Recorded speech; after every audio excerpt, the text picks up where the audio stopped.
queen of chocolate in the everyday gourmet kitchen, of course, is Trish, and she's here to show us a delicious chocolate and marshmallow tart. Quite right. And it's a delicious one to make. It's a really easy pastry and a super easy filling too. I think a lot of people get caught up with pastry, so let's get started and you can show us how easy it is to do at home. Okie dokes. Well, I think the most important thing is that all the ingredients are measured carefully first, otherwise you start to upset the proportions. Okay. So I'm going to give you the Bourneville cocoa. Yes. If you could measure 1/3 of a cup there. Okay. I need 1.5 cups of plain flour.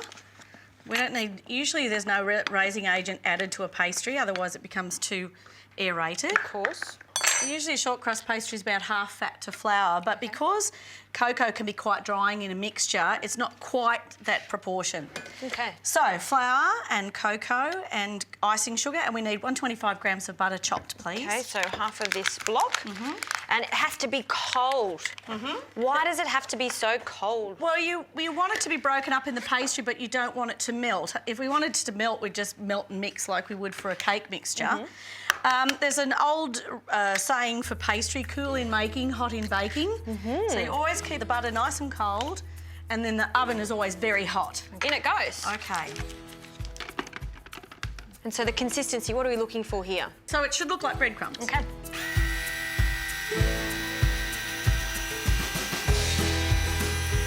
That looks pretty good. Looking good. Okay, once you get to that stage, you can then add an egg. So this enriches the pastry too, and it helps to kind of glue it together.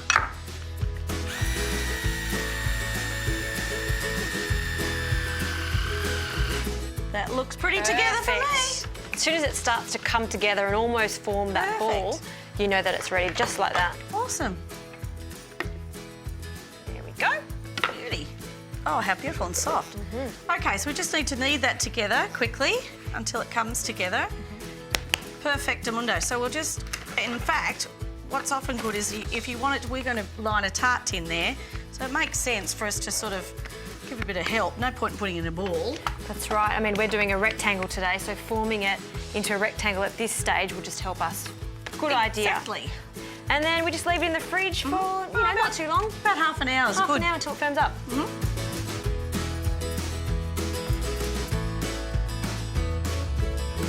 So pastry's out of the fridge, it's nice and firm. Yes, it is. You may actually need to let it sort of warm up a little bit before you start to roll it. So I might get onto that. And while I'm doing that, you can start on the filling if you wouldn't mind. Okay. We need 200 grams of pastel marshmallows, and they're going to go into a bowl over some simmering water because we just want those to melt down. There it goes. This is interesting. I haven't seen this being done before. Usually you just eat the marshmallows as is or put them on the fire. Well, yes, it's a bit of a spin-off of something that used to be around years ago. You know, we used to have things like grasshopper pie and Brandy Alexander pie and things like that, and they used to be made with marshmallows. So between 2 pieces of baking paper, this is always really important. It makes life so much easier when you're rolling pastry, doesn't it? Does it stick to the board? Well, it does. I mean, it doesn't stick to the board. It does make life easier was what I was going to say. The other thing it does, you know what a stickler I am for proportions and not mucking up proportions. Sometimes when a pastry is quite soft, you know, people, if they're not doing it between paper, they'll put more flour onto the board and more flour onto the board because it's getting stuck. And that's when you run into trouble because essentially you're putting more and more flour into the mix. Yeah, obviously when you're rolling this, you want to make sure that you roll the pastry out quite a lot, at least 2 centimetres more than the rim of your actual tin here, so it's nice and easy to actually get into the tin, which it is. And I just want to make sure that it's... We just measure it, don't we? Yeah, just let's like see if it's that. long enough. That should be Looking enough. good. Okay, it doesn't matter if it's a bit rough around the edges. You can always trim that up. Yep. Now, I always like to put it on the pin. Right near my tin, dolls. Bring that closer to you. Get a little closer, love, yeah. Look at that. There we go. Perfect fit. Now, you know what? Sometimes when a pastry is quite short, it will start to break up. Seriously, anyone that's eating it's not going to know whether you had to push it in with your fingers. So, you know, I think the main thing is to make sure that you push it well down into the edges so that you get a nice clean edge. Because it's a fluted tin, you need to make sure that it's pushed really well into the corners so that they're quite defined. And it looks kind of messy now, but that's okay because we're going to fix it. Give it a bit of a haircut. Oh, I'll give it a haircut, that's right.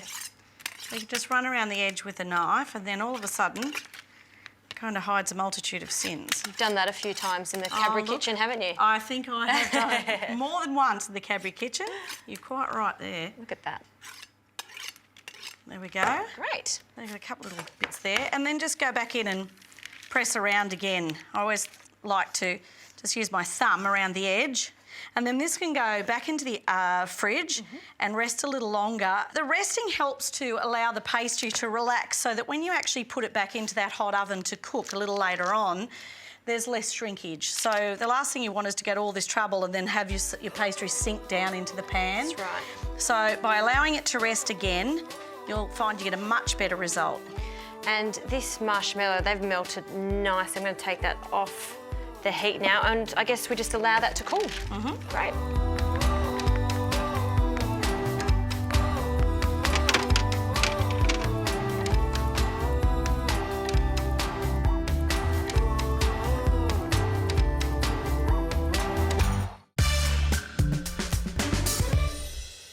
The tart base is done. That baked in a hot oven, 200 degrees for around about 15 minutes or so. You need to make sure that that's actually cooked through thoroughly because it's not going back into the oven. You will see that we pricked it really well with a fork before we put it in. That's sort of in place of loading it and blind baking. The marshmallow is all gooey and sticky and pink, which looks great, and that's nice and cool. And now I need a cup of cream whip, please, Justin. Okay. And a little note, when you're whipping cream like this, cold bowl, cold cream makes life a lot easier, doesn't it? Absolutely. So it's about 250 mils there. And... Okay, now while you're doing that, I'm going to get the decorations ready. Okay. So we held back some of the marshmallows, so you can just cut those in half. I usually like to do that with scissors because it seemed not to stick so badly. And is this cream going in? Yep, we're going to fold that into the marshmallow mix there. Oh, okay. And then it'll go straight into the base. This cream's going to make it super light and fluffy. Oh, look at those colours. Yum. It's pretty, isn't it? It's very pretty. The other thing I was going to say too is it works really well in little individual cases as well, so little tiny tarts. And the other thing that you could do is to use this as a base for a mousse. Oh, yum. Yeah, it's really good. I'll try that. Delish. So in it goes? In you go. And then that'll go into the fridge again just to set. You'll find that the marshmallows will help to firm that up beautifully and give a really yummy filling. Don't want to leave any of that out, do we, Trishy? No, we don't. You want to fill in those corners so that it's all stacked up nicely. Let's do that corner there. Yum.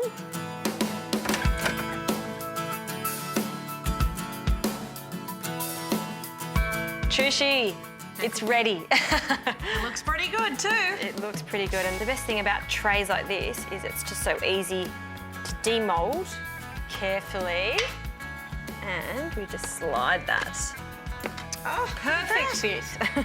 Better than a bought one. Definitely Beautiful. better than a bought one. Let's decorate. Okay, this is the fun part.